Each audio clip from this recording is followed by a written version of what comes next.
right. Hi, guys. My name is Dr. Chelle. Thank you so much for coming to the Dr. Test Prep YouTube channel. My whole purpose is to help you be better on high stakes tests. And right now, our focus is on the PSAT and the SAT. Right now, we're doing Unit 4, Lesson 1 from Khan Academy, Factoring Quadratic and Polynomial Expressions. And we're specifically looking at the harder examples from Khan. I'm going to refresh just to remind you that when you click the link in the description, make sure you click Choose Assessment in College for it, or else it won't work. If you have my book, which is available on Amazon, we are on page 59. If you don't have my book, great, paper, pencil, however you take notes. Okay, this is a little out there, but it works every single time. Okay, first and foremost, it said which expression is the factored form of, and then it gives us 8xy squared minus 12x squared y. Before we get into this, I want you to think about what factored form means. Remember that factored form means that the numbers inside cannot be reduced anymore. So right away, just looking at these answer choices, the fact that there's a 4 and a 6 and both of them are divisible by 2 means I know my answer is not going to be choice C. It could be equivalent, but it won't be the factored form. The factored form is like taking 100 and not just saying, well, that's the same thing as saying 5 times 20, like really breaking it down to all of the pieces, which would be like 2 times 2 times 5 times 5. Okay, back to this. So let me show you what happens when I just type in the 8xy squared minus 12x squared y. Okay, when I type this in, notice how I get that little caution error message. What we're going to do is instead of having x, we're going to write the letter A. And instead of y, we're going to write the letter B. So I'm going to go over here to x and delete it and type the letter A. This x, I'm going to type in A. This y, I'm going to type in B. And this y, I'm going to type in B. Now, the coolest part is what just happened. Notice how the slider feature came up, and that's what we want. So I'm going to click, I want all of my sliders, and then I'm just going to put them wherever. The end. Okay, sometimes I try to make it look pretty 1840, so 5 and -4 will be the numbers we use. Then I'm going to type in each answer choice. Now, I already don't think it's letter C because it's not factored all the way, but if none of the other ones work, I'll choose letter C, or I'll see if C works. All right, let's try letter A first. Usually I tell you to write f of x, a of x, b of x, not for these substitution ones. So first, I'm going to write it with the x and y's, and I really recommend that you do this because when you're taking a test, it's super stressful. So having to convert and use your working memory to type in letters, like just type exactly what it is. Once you've done that, then go back and say, well, no, I want this x to be A, I want this x to be A, and I want these y's to be B. And when you do that, look what happens. 1840, 1840, our answer is letter A. It's literally that simple, okay? Now, if you already know how to factor it without me showing you the Desmos calculator, factor it. But if you don't know how to factor it, this will work every single time, okay? And look at, even if I change my sliders, look how it changes. They all change to be the same thing. Look what happened if I put for number 2. So I've got my 4AB, but this time a plus sign inside for letter B. Nope, those numbers are clearly different.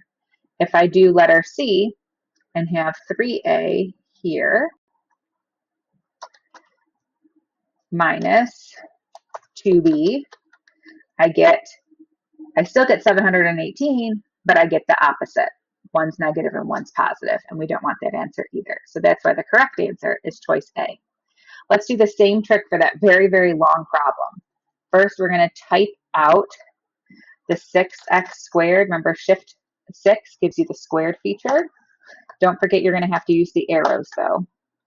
XY, shift 6 to get the squared, and then the arrow to get back down, 12xy. Again, if you already know how to do this and just factoring, you can do that also. I'm going to change all my x's to a's. I'm going to change my y's to b.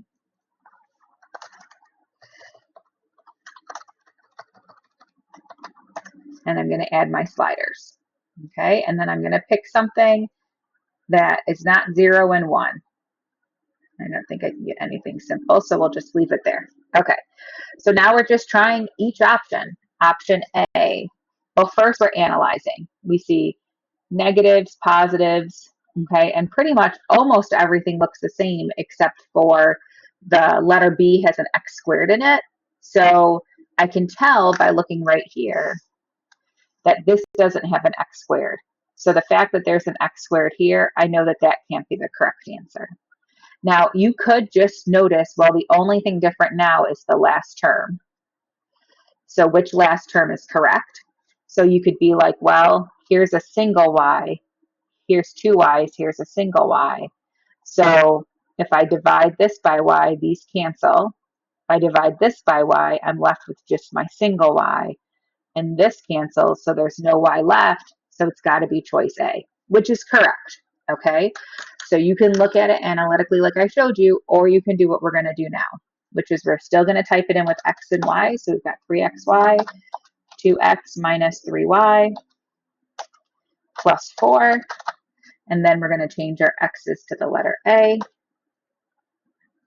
and our y's to the letter B, and just like that, we get the same answer. Okay, so we know that negative 192.32 is the same as negative 192.32. Correct answer. All right, let's look at number 3, or number 6, rather. So let's type it in again. We've got 12. Same thing, shift 6 gives you the exponent feature. Just type in the number. Use the arrow key to get down.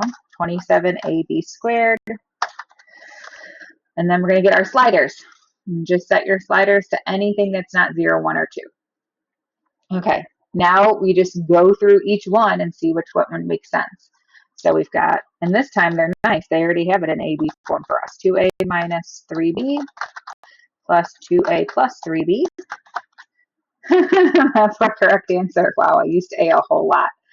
I didn't intend to, but A apparently is the correct answer again. Okay, let me show you if it's another one just to show you what I mean, because it's not always going to be A. If we look here, we've got 3a squared times 2a minus 3b squared. Obviously, negative 3,351 is not the same as 55,000. And then we could test the other ones, but why bother? Because C and D are essentially the same thing. All right, well, this is Dr. Chelle with Dr. Test Prep.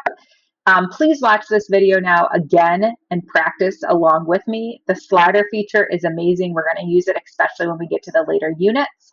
In our next video, we're going to jump into radicals. So I will see you in our next video. Thanks for coming, guys. Bye.